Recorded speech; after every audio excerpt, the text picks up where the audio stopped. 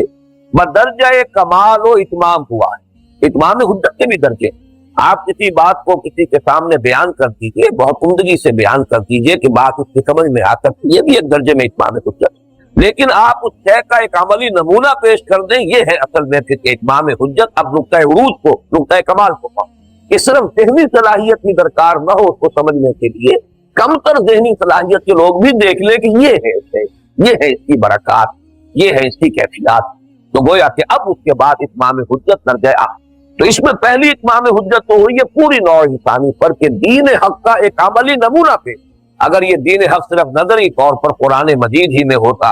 یا حضور اس کی مزید تشریح بھی فرما دیتے اپنی احادیث شریفہ میں، تب بھی ایک طرح کا اتمام حجت تھا. لیکن جب تک کہ اس کا ایک ماڈل، اس کا ایک نمونہ نہ دکھا دیا جاتا، بدرجہ تمام و کمال اتمام حجت نہیں. لہذا حضور نے لِیُظْہِرَہُ عَلَى الدِّینِ کُلِّہ، جان رسل محنت و مشقت کے نتیجے میں وہ نظام قائم کر کے اس کا ایک عملی نمونہ دکھا دیا. اب یہ تا قیام قیامت نسل انسانی پر حجت. ہر کجا بینی جہان رنگ و بو، آنکھ یا خاک کرو یا دارزو، یا نور مصطفیٰ اورا بہار، یا حنود اندر صلاتے. اور کسی اتمام حجت کا دوسرا پہلو جو ہے وہ امت پر، کہ آپ نے یہ اظہار دین حق کا جو فریضہ ہے، دین کے غالب کر دینے کا فریضہ، یہ معجزوں کی مدد سے کر کے نہیں دکھایا، بلکہ انسانی مشقت، جد و جہد، محنت، ایثار، قربانی،